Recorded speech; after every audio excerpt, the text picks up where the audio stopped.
احنا عقود الامن الغذائي عددنا 1000 درجه بكل محافظه، يعني عدد العقود بالمحافظات 15000 درجه. احنا اليوم هنا وقفتنا احتجاجيه، نريد من الساده المسؤولين، من السيد رئيس الوزراء، انه يا اما يثبتونه او تجديد العقد، واذا عندهم حجه انه ماكو تثبيت لحين اقرار الموازنه خلي يمددون العقد. يعني اخر شيء وزيره الماليه انه تقول انه انا اطوركم وادربكم حتى تشتغلون بالقطاع الخاص.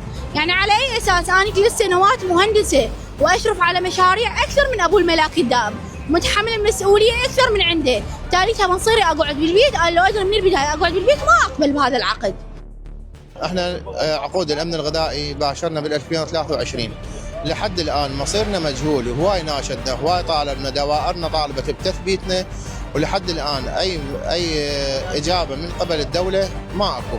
احنا عقدنا حاليا شارف على الانتهاء، انا عمري 42 سنه، زين لو فرضنا الان ثبتونا، لو فرضنا قراد ل 15 سنه يلا اوصل للتقاعد، زين مصيرنا حاليا مجهول، نريد نعرف مصيرنا شنو. الكل صار يعرف ان عقود الامن الغذائي 3 سنوات خلصت، 3 سنوات 30/10 ينتهي عقد امن الغذائي الانبار، لان احنا ب 15 محافظه، كل محافظه 1000 درجه عدا محافظات الاقليم.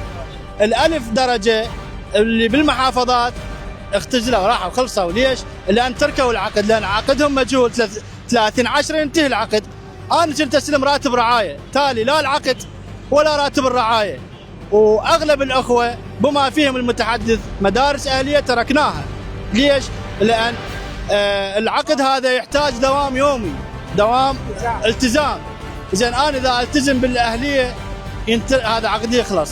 اذا انا صراحه كل صار 2 سنين نناشد ونطالب ومظاهرات، ماكو حلول.